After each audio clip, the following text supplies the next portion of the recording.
It is 5:48. It's Tuesday. Yes, we got some rain to start, but we have been asking for the rain for a little while, and finally we get some around here. Yeah, no disappointments, although maybe on the roads because the drivers seem to be caught off guard by the first rainfall in a couple of weeks around here in Indiana. You've got a mess out there. We do. A couple crashes. They're both at the North Split, but they're on two separate ramps. Oh, okay. Yeah, so we're going to get you updated on what's going on there, as well as some delays that are starting to build.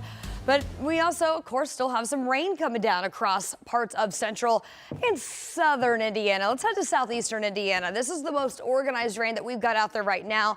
Kind of the tail end of a round of rain that has been moving through, but we got a couple more. So if you really haven't received all that much rain where you live, just be patient. We've got more on the way for the rest of the day. Right now, we've watched some of this scattered rain activity, some even heavier downpours embedded within this. Northern Decatur County falling in between Connorsville and Brookville, now starting to wrap up throughout Shelby County, but we've had a pretty significant amount of rainfall as a swath of heavier rain moves through Brown County, throughout Bartholomew, Brown and Decatur counties this morning. So this is where we've got an ongoing flood advisory for radar indicated rainfall totals over the past 12 hours, over 2 inches. And again, the ground, it is very dry. It's hard for this water to penetrate the ground when it is dry during these drought conditions. So that leads to water kind of piling up at the surface and running off. And that does create some localized flooding situations. So we've been watching that one.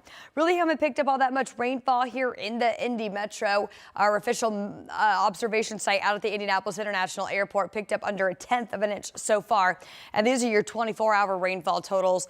Just shy of 1/4 of an inch in Muncie, but notice this pretty quick jump to nearly 3/4 of an inch in Richmond. And there will be some isolated heavier downpours that produce some higher rainfall totals overall. So we're watching this first round kind of move out, but then a secondary round of some organized moisture lifting into southern Indiana now. That's going to continue to lift in, taking over our southernmost counties.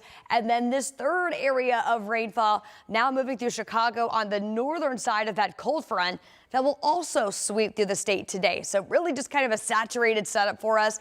Temperatures will hold steady into the upper 60s and low 70s this afternoon with that rain cooled air overall. Here comes that boundary. Again, it's going to be a pretty slow mover.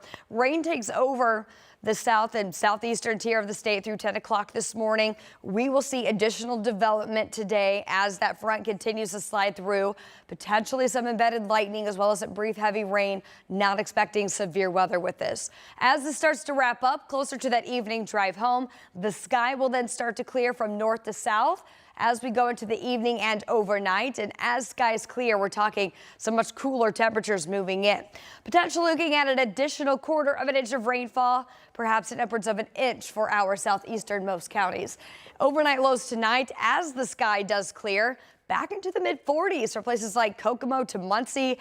And then tomorrow afternoon, it just really won't be much of a warming trend as that cooler air mass settles in. 70 for your high temperatures as we get you into your Wednesday afternoon and into Thursday. Here we go, and the 7-day forecast, 67 for a Thursday afternoon. Morning lows falling into the low 40s, potentially even some outlying locations dropping into the upper 30s for both Thursday and Friday morning as well.